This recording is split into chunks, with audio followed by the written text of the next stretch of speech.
But let's begin right now with the Prime Minister, Justin Trudeau, admitting today that Canada's vaccine rollout has been problematic.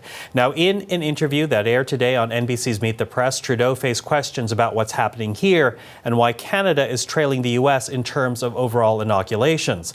Our Laura McQuillan's on the top story for us today. So, Laura, what did we hear from the Prime Minister? Well, Michael, we talk a lot about the COVID situation south of the border, but a tough question to the Prime Minister: why are so few Canadians vaccinated compared to Americans? About 14.5% of the US population has now had a COVID shot. Here it's 3.5%.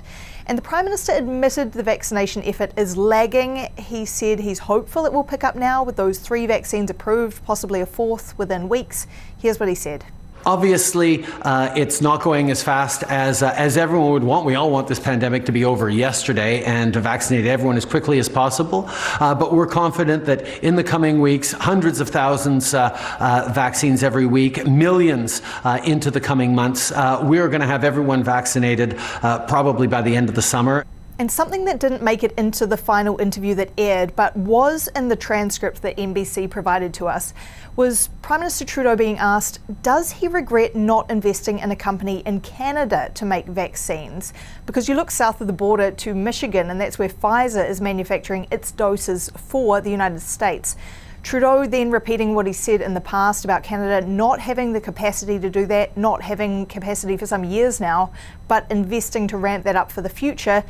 Having to concede, though, that Canada is relying on international manufacturers, 7 of which it has done deals with to get their vaccine doses. Okay, so much more to talk about on that matter. But let's also touch on one of the other issues that was included in today's interview, and that has to do with Canada's relationship with the United States and how that's changing with the Biden administration.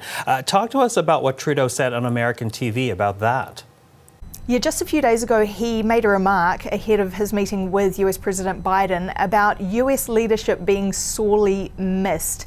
And in this interview today, Trudeau was asked what other leadership vacuums have been created in the last 4 years. He responded to that saying it's not his job to comment on US politics, but saying that Biden's approach to big issues like climate change and vaccines are more in line with Canada than the previous administration. And from there, the conversation segued into the Keystone XL pipeline, which Joe Biden's administration has cancelled. Trudeau has previously called that a top priority for his government, said that he is very concerned about its cancellation and expressed that view to Biden, but asked in this interview if he accepts that the project is dead. Here's how Trudeau responded. The U.S. administration has made its decision on that, and we're much more interested in ensuring that we're moving forward in ways that are good for both of our countries. I think there's so much we can do together that I don't spend too much time worrying about the tension points that'll always come up in our relationship, but we'll work through them, particularly given the alignment on so many things that we're able to bring with this new administration. And there's another issue that was in the transcript we got that wasn't in the interview that aired, and that was around China. The Prime Minister was asked what is his trust level with China these days. He didn't answer that directly, but he did bring up the situation of Michael Kovrig, Michael Spavor, who've been detained there for some time now. He spoke about his conversation with President Biden and about working together to get them released and to, quote, hold China to account, Michael. Okay, Laura, thank you for that.